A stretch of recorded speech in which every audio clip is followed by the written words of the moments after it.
There is a strange kind of person who builds wealth quietly, while everyone around them stays broke and busy. They don't work harder. They're not smarter. They didn't get lucky. They simply understood something the ancient Stoics knew 2,000 years ago, that money is not won in the markets. It's won in the mind. Think about it. You've been told wealth is about doing, tiso, do more, earn more, hustle more.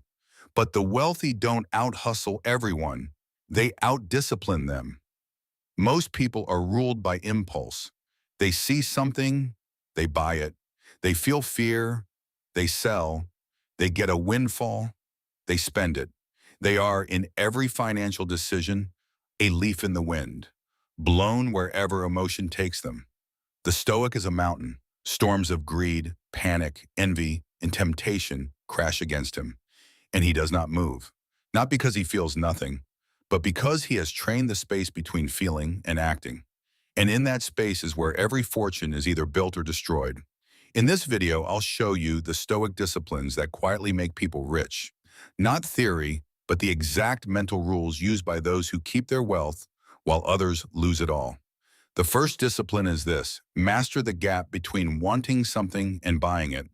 Every purchase you regret, every investment you panic sold, every dollar that slipped away, it happened in a single unguarded moment. You felt the urge, and you obeyed it instantly. Epictetus, a man born a slave who became one of history's greatest philosophers, taught that we are not disturbed by things, but by our impulses toward them. The poor man and the rich man feel the same temptation. The difference is the rich man pauses.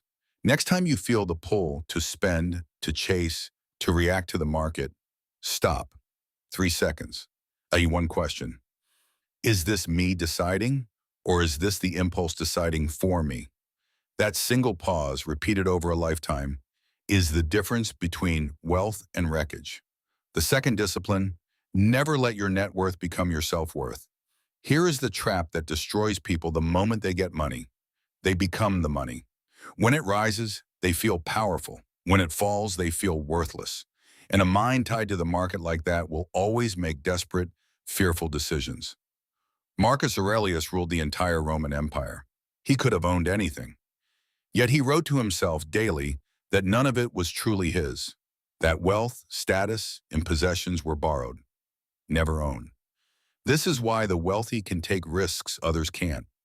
They are not protecting their identity. They are simply moving resources. Lose your attachment, and you lose your fear. Lose your fear, and you can finally think clearly about money. The third discipline: guard your resources like they're your life, because they are. It's not the big disasters that drain most people. It's the small, constant leaks, the subscriptions you forgot, the lifestyle that creeps up with every raise, the energy you waste on people, and purchases that add nothing. Seneca, who was one of the wealthiest men in Rome, warned that it is not the man who has too little who is poor, but the man who always craves more. The leak is not in your income. It's in your appetite. Ask of every expense, every commitment, every craving, is this worth my freedom? Because every dollar you don't waste is a dollar that buys back your time. If this is making you rethink how you handle money, you're exactly who this channel is for, where ancient discipline meets modern wealth. Take a breath and let's go deeper, because the next two are where it gets uncomfortable. The fourth discipline: stop expecting wealth to come fast. Frustration is born from the gap between what you expect and what reality delivers. You expect the investment to double this year. You expect the business to explode in months. And when it doesn't, you quit, right before it would have worked. The wealthy think in decades. They expect slowness. They expect setbacks. They plant trees whose shade they may never sit in. Marcus Aurelius began each day preparing for difficulty, not from pessimism, but from armor. When you expect the long road, you stop quitting on the short one. And compounding, and the single most powerful force in building wealth, only rewards those who can wait. The final discipline ties them all together. You are not your money. You are the one who commands it. Most people serve their money.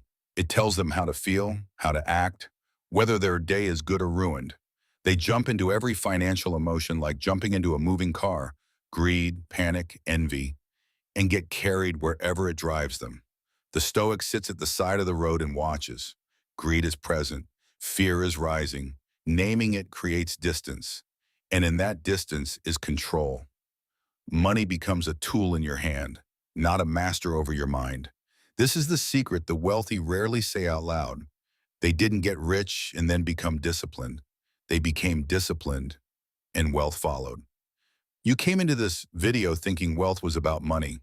Now you know the truth. It was always about the mind that holds it. These 5 disciplines are not information. They're a transformation, but only if you use them. Knowledge without discipline changes nothing. So choose. Stay a leaf or become the mountain. If you want to master the mindset that builds real wealth, subscribe and stay disciplined. Stay patient. Stay in control.